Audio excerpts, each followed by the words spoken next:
Hello mga sangkay, mga kalingap. Welcome back to my channel. Kumusta? Kumusta kayong lahat?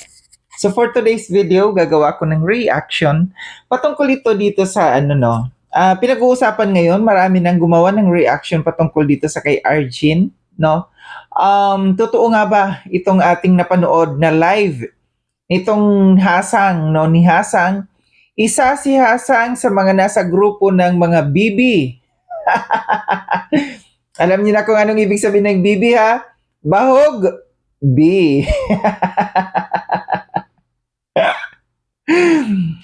Totoo ba ito? Totoo ba itong mga siniwalat na ito patungkol dito sa kay Arjin? And totoo din ba itong mga ating napapanood na mga reactions ng mga reactors, kasamahan nating reactors patungkol dito sa kay Arjin?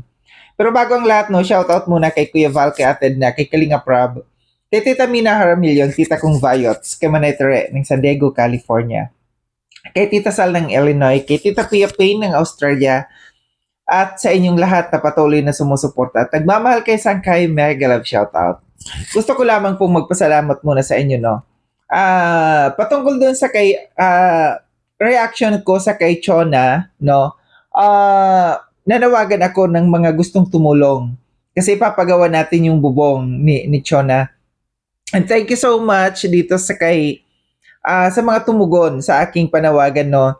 Kay Tita Beth, Desereneche, tama ba? Correct me if I'm wrong, kung mali yung aking pagka-pronounce dito sa iyong apelyido, Tita Beth Desereneche, nagbigay ng 1,000 pesos. Kay Tita Susan Arthur, si Tita Susan Arthur, sabi niya magbibigay daw siya pero wala pang amount, no? And isi-send na lang niya sa aking GCash. Salamat po sa inyo, no, sa mga tumugon doon sa aking panawagan. And also doon, alam ko, nagkausap na kami ni Erwin, sabi ni Erwin na may magbibigay din daw, no? Para mapagawa natin yung bubong ni Chona. Sa inyong lahat na patuloy na sumusuporta, maraming salamat po. Welcome pa po yung mga gustong tumulong. Gustong mga magbigay po, no? PM nyo lamang po ako sa Sangkay Lons PH, yung aking FB page. So dako tayo dito sa ating pag-uusapan. Ang kati ng aking mukha. parang merong gumagapang na langgam. Wala naman. So dako tayo dito sa ating pag-uusapan, no? Meron akong audio clips iparirinig sa inyo, galing ito dito sa live ni Hasang, no? May mga isiniwalat siya patungkol dito sa kay Arjin. Pakinggan natin mga sangkay, mga kalingap. Then after natin na mapakinggan, magbibigay ako ng opinion or kuro-kuro patungkol dito. Tara mga sangkay, mga kalingap, makinig tayo. Arjin Tupular. Ay, in fairness, tinawagan ako ni Carla Bells kagabi. Kung hindi ninyo ikakaano, nagtatanong po talaga at nag-PM talaga sa akin si Carla Bells kagabi. Ang ganda ng busis niya, mahinhin. Promise. Ha? O bakit sinasabi niya kasi dito na ito si Arjin ay nagwalwal daw, no? Nagwalwal. And sa sinasabi niya, kasi nireaksyonan niya ito yung pagwawalwal ni Arjin, sabi niya, tumawag daw sa kanya si Carla. O bakit bigla mong ipinasok ito si Carla? Ha? Bakit ipinangangalandakan mo dito na ito si Carla ay tumawag daw sa kanya? And kinukumpirma kung totoo yung kanyang reaction patungkol doon sa mga isiniwalat niya patungkol kay Arjin. Ito lang masasabi ko. Sana, no, sa mga Kalingap Angels, like dito sa kay Carla, kung ito man ay may katotohanan, ha? Kung ito is sasabing, hindi ko sinasabing naniniwala ako, hindi ko sinasabing hindi ako naniniwala, pero kung ito man ay may katotohanan na ito si Carla ay tumawag dito kay Hasang, mag-ingat kayo. Mga Kalingap Angels, mag-ingat kayo sa mga taong kakausapin ninyo. Mahirap magtiwala sa mga ganitong klaseng tao kung totoo man na ikaw ay tumawag dito sa kay Hasang. Alam naman natin na itong taong ito ay wala na dito sa loob ng Kalingap. Baka pagdating ng araw, mapahamak kayo. Alam niyo yung karaka, ang ugali nitong mga taong ito. Walang mga pakundangan ito na ngayon mabait, sa susunod kaaway ka na. No? Baka mayroon kang masabing hindi maganda, no, sa kapwa at gamitin panlaban sa iyo ito. Ito isang ito isang panawagan sa mga Kalingap Angels or kung sino man, mag-ingat kayo sa mga taong nakakausap ninyo. Huwag kayo basta-basta maniniwala at huwag kayong makikipag-usap ng basta-basta dito kagaya dito sa kay dito kay Hasang, no. Alam natin ang karakan nitong taong ito. Walang maitim ang budhi nito. Huwag kayong basta-basta makikipag-usap dito. Ako ba ang nangungulikta ng pera sa grupo para ibigay sa iyo? Hindi. Ang hirap po kasi ipaliwanag. Ang Kalingap po kasi ay naglilingap po sila at tumutulong po. Ayan po, no? Clark Domingo. No, kasi Ang hirap daw ipaliwanag. Ang Kalingap daw ay tumutulong. Naglilingap at tumutulong. Parang ipinapaliwanag niya dito sa bakit parang ang bango-bango na naman ngayon ng Kalingap sa inyo? Di ba wala na kayo dito? Di ba nag-alisan na kayo dito? Di ba binanatan ninyo ang Kalingap? At bakit ngayon parang nagpapabango muli kayo? O yung mga viewers, wag kayo basta-basta maniniwala dito sa mga taong to, ha? Alam natin kung gaano nila binalahura yung Kalingap. Alam natin na bago pumunta ito sa Kalingap, ibang grupo itong mga ito, binabanatan noon yung Kalingap. And nasa grupo ito noon ni Reyna, nung Reyna's community ito, si Hasang. Tapos biglang bumaliktad. Pumunta dito sa Kalingap. And ngayon, umalis na naman sa Kalingap. Di ba? Pabali-baliktad lang ito. Huwag kayo basta-basta magpapadala dito, ha, sa mga pinagsasabi nila. Kumampi, umalis dito sa Kalingap dahil kinampihan yung Batalero family. Tapos ngayon magkakaaway na sila at ng Batalero family. Ngayon nagpapabango muli sa Kalingap. Hoy, saan ang kapal ng mga pagmumukha nyo? sabi mo doon, nagwawalwal ka sa isang anti-Kalingap na nag-live, ikaw yung paldo. Dahil ang kasamahang GC na, nakakilala ng kaibigan ko, nangungulikta sila ng pera para ibigay sa'yo, kapalit ay ang impormasyon. Pero ikaw din naman si tanga, nagbibigay din naman ng impormasyon na paninira kay Carla Bells. So dito sabi niya, meron daw siyang hawak na ebidensya dito na itong si Arjen ay merong isang grupo ng mga anti-Kalingap nangihingi ng information patungkol dito sa kay Carla. Binabayaran ito si Arjen. Alam natin na ito, si Arjen ay matagal na talagang kumakalaban dito sa Kalingap. And yung kanyang, nung umalis dito sa Kalingap, nung inalis dito sa Kalingap, nagpunta sa mga anti-Kalingap, naghanap ng mga sponsors, no, ng mga anti-Kalingap, at siya'y gagamitin ng mga anti-Kalingap at nagpapagamit siya. Alam natin na itong si Arjen ay malaki ang inggit dito sa kay Carla, no? Gustong-gusto niya pantayan yung kung anong tinatamasa ni Carla ngayon, kaso hindi niya magawa.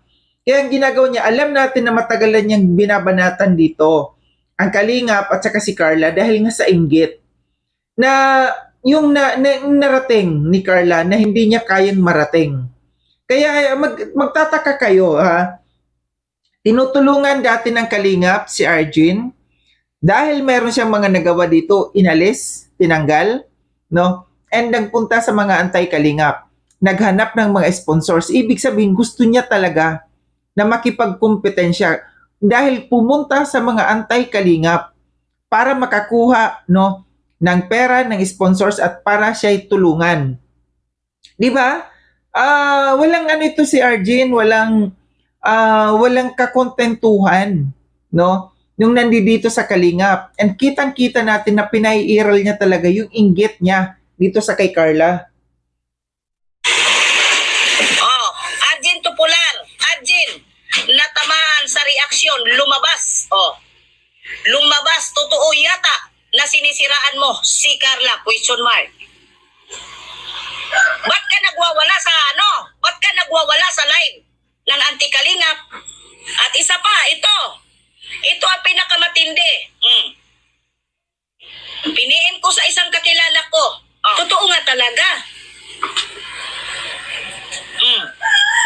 Totoo nga talagang sanay ka sa kasinungalingan. Di ba? Bakit ka umalma? At isa pa po, bakit? Bakit po ba talaga yan? So, siya ng tawa. Ang daming tawa nila. Bakit nga po ba? Ay matagal ka ng sinungaling kailanman. So totoo, ito kasi sa mga nakikita ko, sa mga napapanood ko ngayon ng mga reactors, no, mga reactions ng mga reactors patungkol dito sa kay Arjen. Totoo kasi lately lang nung nakarang araw, ito yung si Arjen nakita na nasa mga live ng mga anti-kalingap and may mga binabanggit dito. Kahit si July Paunil may nakita kong reaction ni July Paunil patungkol dito sa kay Arjen. Makikita talaga natin na itong si Arjen ay hindi mapigilan ang sarili. Dahil nga sa inggit, no, hindi niya mapigilan ang sarili niya na pumunta sa mga anti-kalingap. Although nasa anti-kalingap kasi siya, kaya doon siya susuporta sa mga anti-kalingap kasi doon meron siyang nakukuha. Meron siyang nahihita doon. Kagaya ng sabi ko, ginagamit siya at nagpapagamit siya at ginagamit din niya yung mga anti-kalingap ng mga sponsors para siya magkaroon ng pera, para siya matulungan. Kahit maglapag pa kami ng katotohanan na sinisiraan mo si Carla, pero ang hindi po talaga natin matatanggap ay bakit ka tumanggap ng pera sa mga ano mo? Bakit ka nagbigay ng impormasyon doon mismo? Ito. Salamat pa rin po ako. Ito yung inaano dito ni Hasang na meron siyang ebidensya na ito si Arjen ay nagbibigay ng mga informations patungkol sa kay Carla doon sa mga anti-kalingap. Hindi ko maintindihan kung bakit itong mga anti-kalingap na ito kinakailangan gawin nila yan, no? Gusto talaga nila na masira, no? Gusto nila na masira yung mga beneficiaries ng kalingap and yun yung kanilang ipanlalaban. Sisiraan nila, titingnan nila kung hanggang saan yung tibay nitong mga Kalingap Angels na ito na kanilang sisiraan para maalis dito sa Kalingap. Ito yung purpose nila. Willing sila magbayad ng tao na para lamang masira itong mga beneficiaries ng Kalingap. Humihingi ng impormasyon. Si Carla Bells kagabi, grabe. Hindi ko akalain na i-PM ako ni Carla Bells. Ay, ang ganda talaga. Parami. Hindi daw niya akalain na siya i-PPM ni Carla. Ang ganda-ganda daw niya. Saan banda ang ganda mo? Ang ganda-ganda daw niya, sabi ni Hasang. Dahil siya tinawagan at piniem ni Carla, kaya ang ganda-ganda daw niya. Dahil siya ang napili na tawagan ni Carla. Talaga, ganon kasikat si Hasa. Sikat na sikat ka talaga, Hasang, sa pagiging balahura mo. At sikat na sikat ka dahil viral yung nasa likuran mong kurtina. Yan ang pinagmamalaki mo na sikat ka dahil tinawagan ka ni Carla. Ang ganda-ganda daw niya at ang sikat-sikat niya dahil tinawagan siya ni Carla. Ulitin ko. Carla, kung ikaw man ay nanonood, mag-ingat ka. Alam mo na anti-kalingap na yung mga ito. Alam mo na wala na ito dito sa Kalingap, no? Wag na wag kang tatawag or makikipag-usap sa mga ganito dahil baka mapahamak ka. Ang pagkatiwalaan mo yung mga tao, yung mga reactors na nandito sa Kalingap. Kung information ang gusto mo, no? Na kung totoo man yung mga sinasabi ni Arjen, hindi yung tamang tao si Hasang na iyong kukontakin. Marami dito mga reactor sa loob ng Kalingap na mga reliable, no? Na may mga alam din. Kaya huwag na huwag kayong pupunta doon sa mga gagaya nito ni Hasang na mga anti-Kalingap dahil baka pagdating ng araw gamitin ka rin at mapasama ka. Di ba? IPPM ng isang Carla Bells. Di ba? Sikat talaga. Ginoo ko, sikat. Bakit ka nagwawalwal sa live ng mga kakampi mo? Arjen Tupular. Bakit ka nagwawalwal sa live ng mga anti-Kalingap? Dahil totoo? Ito pa Bakit? Totoo ba na tumatanggap ka ng pera sa isang grupo? Na pag-uusapan sa isang grupo? Maganda si Carla. Yes, Langga Tintin, napakaganda, napakabait. Pero in fairness, na dahil sa issue napatawag sa akin, mga anong oras yung napatawag siya kagabi sa akin. Ipa-clear daw po talaga. O, paulit-ulit niya dito na binabanggit pinagmamalaki niya na si Carla ay tumawag sa kanya. So, ibig sabihin, may katotohanan ito na si Carla ay tumawag sa kanya para linawin kung ito ay may katotohanan yung kanyang mga reactions patungkol sa kay Arjin. Natin. Pero hindi talaga yan aamin kilala natin si Butanding. Kilala natin si Arjin. Dito pa lang sa sinabi hala, sa GC yan ang usapan. Ayan po noon. Noon nangungulikta pa nga. Nangungulikta pa nga yung isang member doon. Ayusin mo kasi pagbabasa nababothered ako dito sa pagbabasa ni Hasang, parang great.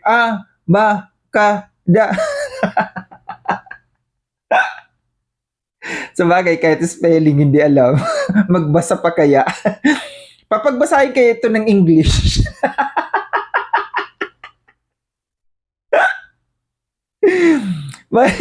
Hihingalin ito pag nagbasa ng English.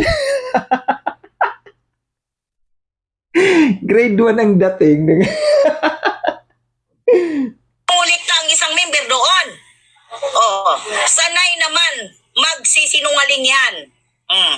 Wala nang maniniwala sa iyo. Bakit ka kung hindi ka guilty? Kung wala kang kung ano-anong mga coincidences, bakit ka nagwawala doon sa isang live ng Anti-Kalingap kagabi? Walang nagbabayad sa akin.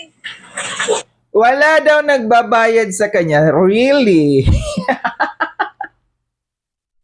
Kakahiya naman. Talaga lang, Hasang, wala daw nagbabayad sa kanya. Pakinggan pa nga natin sinasabi niya.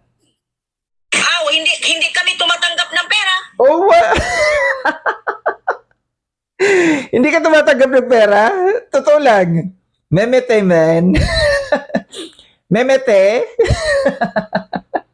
Hindi ka tumatanggap ng pera? Huwag ka kasi sinungaling, tamaan ka ng kidlat dyan eh. Napakasinungaling nito ni Hasang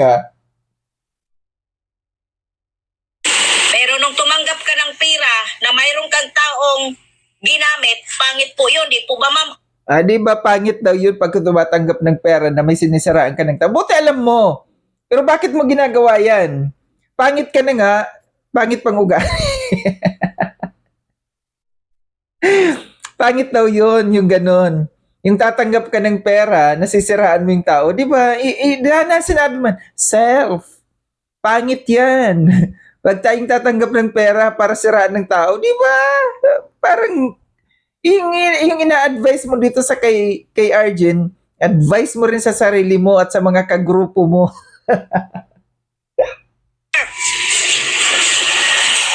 Tumatanggap ka ng pera na may ginamit kang isang tao. Uwe. Yun ang pinakamasakit. Uwe. Si Arjin pumapasok sa live ni Kapesot. Nagsumbong. Yes, mayroon po tayong mga screenshot dyan. Doon po kay Andy, yung Cabral. Doon din po.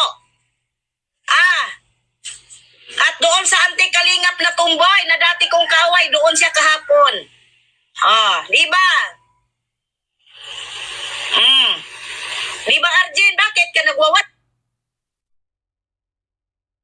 So dito, sa na ito, sa live na ito ni Hasang, sinasabi niya dito yung sa kay Arjin, na talagang si Arjin ay nagbibigay ng information patungkol kay Carla doon sa mga Anti-Kalingap at binabayaran ito si Arjin.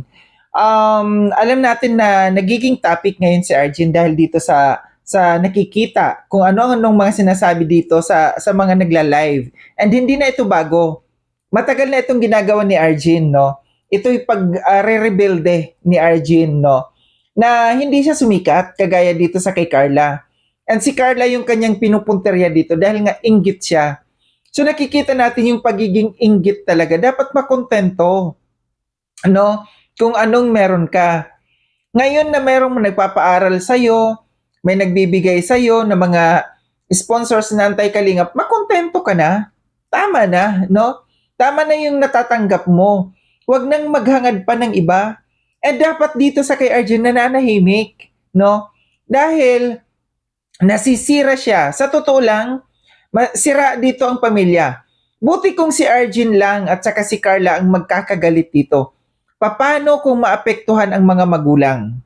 Ang mga magulang nila. Ito yung hindi naiisip dito ni Arjun na pagdating ng araw or baka nga sa ngayon nagkakagulo na yung pamilya nila. Isipin ang relasyon ng pamilya, ng magkakapamilya, hindi magpapagamit para sa mga pansariling interes lamang. So ito lang aking reaction masangkay mga kalingap na talaga pagka yung inggit ng isang tao hindi napipigilan kahit ano gagawin para makapanira lamang ng kapwa. Muli maraming salamat mga sangkay sa panonood.